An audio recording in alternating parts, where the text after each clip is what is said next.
નિષ્કુળાનંદ સ્વામી સમજાવે છે કે તે વખતે એક છોકરો વૃદ્ધ થઈ ગયો છે અને તેણે કહ્યું કે મહારાજ, મેં કાંઈ જપ તપ પાઠ પૂજા કે કાંઈ કર્યું નથી, અને તમે તેડવા આવ્યા ત્યારે શ્રીજી મહારાજે કાકડી બતાવીને કહ્યું કે તમે મને ભાવથી કાકડી જમાડી છે ને. આપણે વિચાર થાય કે કાકડી ભગવાન જમી ગયા હતા, પછી કાકડી કેમ બતાવી હશે? પણ ધ્યાન રાખજો કે ભગવાનને આપણે જે વસ્તુ અર્પણ કરીએ છીએ ને એ વસ્તુ દિવ્ય બની જાય છે. બધા જ બહેનો, તમારું ચિત્ત અને મન છે ને તમે થોડીક વાર આ બાજુ રાખો, બરાબર, અને ભગવાનમાં ધ્યાન રાખો, કોઈ પણ વિચાર બીજા ન કરો. એટલે તમને એક સરસ મજાની વાત કરવા જઈ રહ્યો છું. એ પણ હું ચોબારીની વાત કરવા જઈ રહ્યો છું. આજથી 40 થી 45 વર્ષ પહેલાની કે 50 વર્ષ પહેલાની એક ચોબારીની આહિરની વાત કરવા જઈ રહ્યો છું. જે વાત અહીંયા કને નિષ્કુળાનંદ સ્વામી કહે છે એ વાતને અને આ વાતને બંધ બેસતી આવે છે. એટલે મારું મન છે કે તમને એવી વાતો હું જે મારા મન અને મસ્તિષ્કમાં પ્રગટ થાય છે તમને સંભળાવું. તો એમ કહેવાય છે કે ભગવાનને કાકડી આપી અને ભગવાને એને કીધું કે તારો મોક્ષ થઈ ગયો. આપણે જે વસ્તુ અર્પણ કરીએ છીએ તે વસ્તુ દિવ્ય બની જાય છે. તે દિવ્ય વસ્તુ લઈને તે આત્માનું કલ્યાણ કરે છે. આ છે પ્રગટ પ્રભુનો મહિમા. એટલે એમણે કીધું કે સત્શાસ્ત્રોની નિંદા કરનારાઓની શુદ્ધ થશે. ક્યારે પણ હંમેશા નડતર દાન ન કરવું. કોઈ પણ શાસ્ત્ર હોય ધર્મનું, એ ભાગવતમ હોય, અગ્નિ પુરાણ હોય કે બીજા સંપ્રદાયના ઘણા બધા બીજા ગ્રંથો હોય, પરંતુ ક્યારે પણ બધાયના ગ્રંથ પોતાના રીતે સન્માનનીય હોય. એટલે કદી છે પણ કોઈની નિંદા ન કરવી અને કોઈનું ખરાબ ન બોલવું. કારણ કે અને જ્યાં કને કોઈ હારા કામ થતા હોય એ હારા કામ હંમેશા થવા દેવાના. એમાં નડતર દાન ન કરવાનું. આપણા નમજ આવે તો આપણાથી શાંતિ તો રખાય ને. એટલા માટે કીધું છે કે મૌન પાળવું.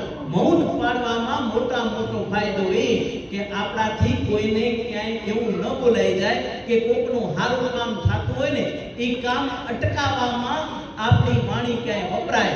એટલા માટે હંમેશા વાણી જે કોઈ પણ કાર્ય થતા હોય એમાં શુદ્ધ વાપરી અને સારા કામમાં ટેકો દેવો થાય તો નકર શાંતિ રાખવાની. એટલે કહે છે કે તે તો મરીને જમપુરી જાશે રે, ઘણી જમદૂતની માર ખાશે રે, પડશે નરકના કુંડમાં દેહ રે, પાછો નહીં મળે મનુષ્યનો દેહ રે, શાસ્ત્ર બહાર વર્તે છે જેહ રે, શાસ્ત્ર બહાર ભાર પામે દેહ રે. એટલે કે મરીને જમપુરી જાશે, જમદૂતની માર ખાશે અને ફરીથી મનુષ્ય દેહ ક્યારે પણ મળશે નહીં, પણ શ્વાન શુકર અને ખર અને શિયાળિયાના દેહ મળશે. એમ કહે છે કે 84 લાખ યોનિઓ પછી આ સરસ મજાનો મનુષ્ય દેહ મળ્યો છે. તો આ મનુષ્ય દેહમાં તમે ભક્તિ કરી લ્યો. થાય તો કોઈનું હારું કરાય અને કોઈનું હારું ન કરાય તો કાંઈ નહીં, પણ કોઈનું ખરાબ તો ન જ કરાય. એટલા માટે અહીંયા લખ્યું છે કે મર્યા પછી જ્યારે પણ એવા કામ કરો તો ભૂંડ થઈને કાદવ અને વિષ્ટા ખાવું પડશે, જેના તેના ધોકા ખાવા પડશે. ત્યારે ઓરતો થશે, પસ્તાવો થશે. ભગવાનને મને માનવ શરીર આપ્યું પણ હું ક્યાંય ભક્તિ કરી શક્યો નહીં.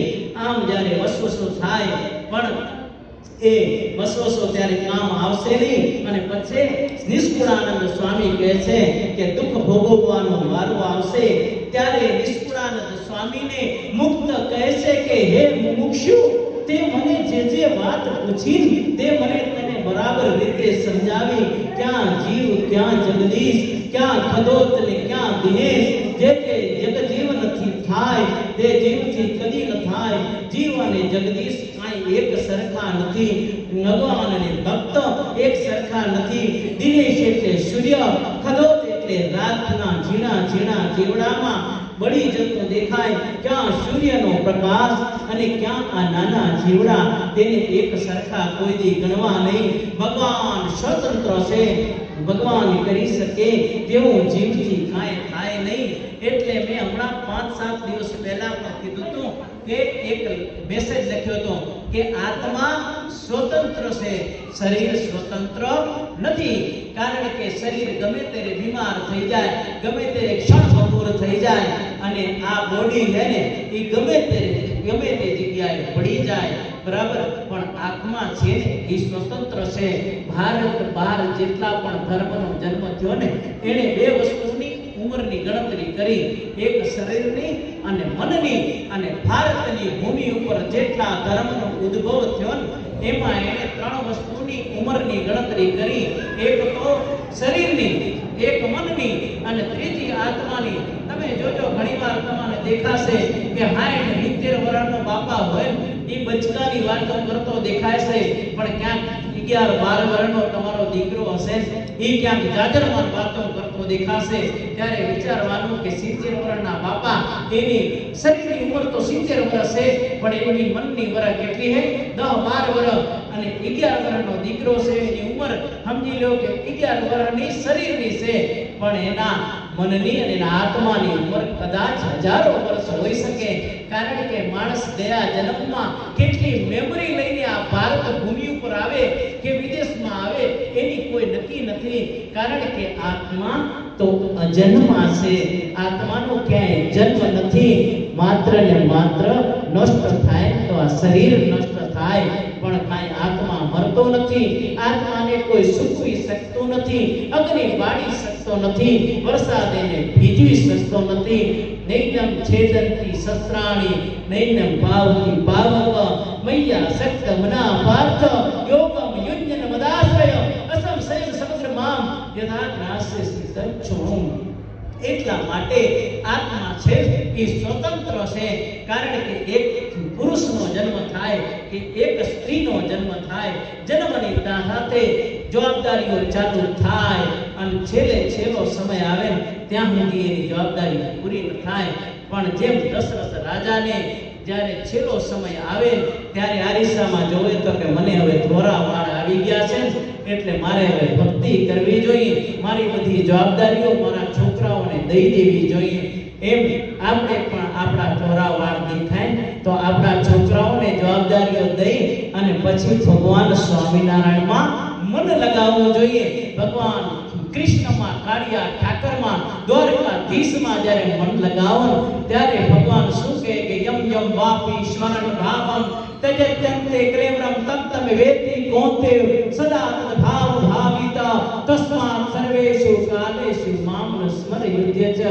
એમ કીધું કે તું જ્યારે મારા નામની અંદર મગ્ન રહ્યો હોઈશ ને ત્યારે તારો છેલ્લો સમય આવશે તે તારા ખાટલાની બાજુમાં કે તારા પથારીની બાજુમાં હું ઠાકર પોતે મુમુક્ષ તારા બાજુમાં આવીને ઊભો રહીશ અને પછી તારો બીજો જન્મ નહીં લેવો પડે.